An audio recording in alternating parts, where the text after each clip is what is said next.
केवळ एका व्यक्तीच्या त्रासामुळे मी हा निर्णय घेतला असल्याचं त्यांनी सांगितलेलं आहे। आपल्याला या सगळ्याबद्दल प्रतिक्रिया देण्यासाठी ठाकरेंच्या शिवसेनेच्या नेत्या सुषमाताई अंधारे आपल्यासोबत आहेत। सुषमाताई, आपण ऐकलं की आत्ताच संजय दिना पाटील काय नेमकं बोलत होते। एक जण माझ्या तोंडावर गोड बोलायचा, पत्र पाठीमागून शिव्या द्यायचा, मला माझा फंड वापरू शकत नव्हता, शाखा प्रमुख येऊ देत नव्हते। काय नेमकं आहे यामध्ये, काय आपली प्रतिक्रिया यावर? याच्यातली काहीही कारणं असू शकतात, ती कारणं मी नाकारणार नाही। कारण शेवटी संजय दिनाचे अजून कोणासोबत काय काय इंटरॅक्शन व्हायचे, त्या इंटरॅक्शन मध्ये काही गैरसमजुती आहेत का, काही विपर्यास झालेला आहे का, जे काही असेल ते असेल। पण अशी काहीतरी कारणं आहेत म्हणून एका चिन्हावर निवडून आलेले तुम्ही दुसरं चिन्ह असणाऱ्या पक्षात जाणार काय? हे समर्थन कसं करता येईल बरं?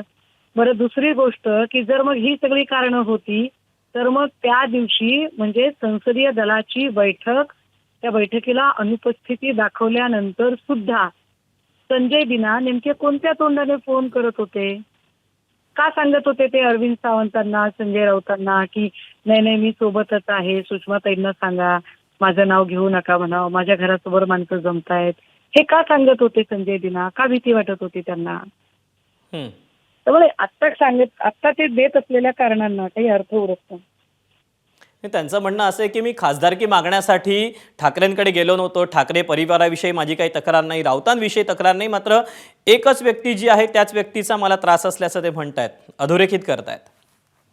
आता ती एक व्यक्ती कोण?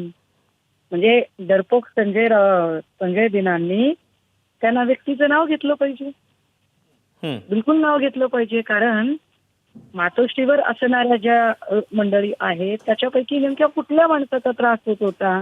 कारण आमच्यासारखी माणसं तर फील्डमध्ये काम करतात, त्यामुळे एवढी हिंमत असेल तर संजय दिनांनी ते नाव घेऊन दाखवावं ना।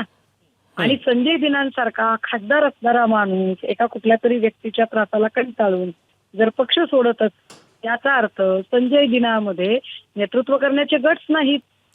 एक लोकसभेचा अख्खा मतदारसंघ सांभाळणारा माणूस कुठल्या तरी एका व्यक्तीच्या त्रासाने निर्णय घेतोय असं सांगतो, हे कारणच मुळात किती बालिश वाटतं।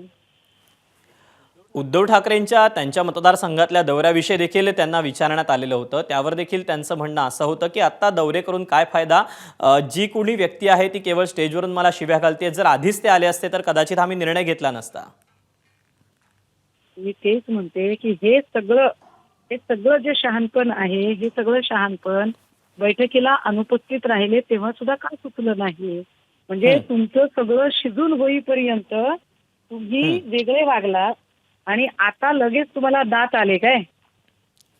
आता ते दात दाखवता का तुम्ही? काहीतरी। सुषमाताई, धन्यवाद आपल्या या सविस्तर प्रतिक्रियेबद्दल।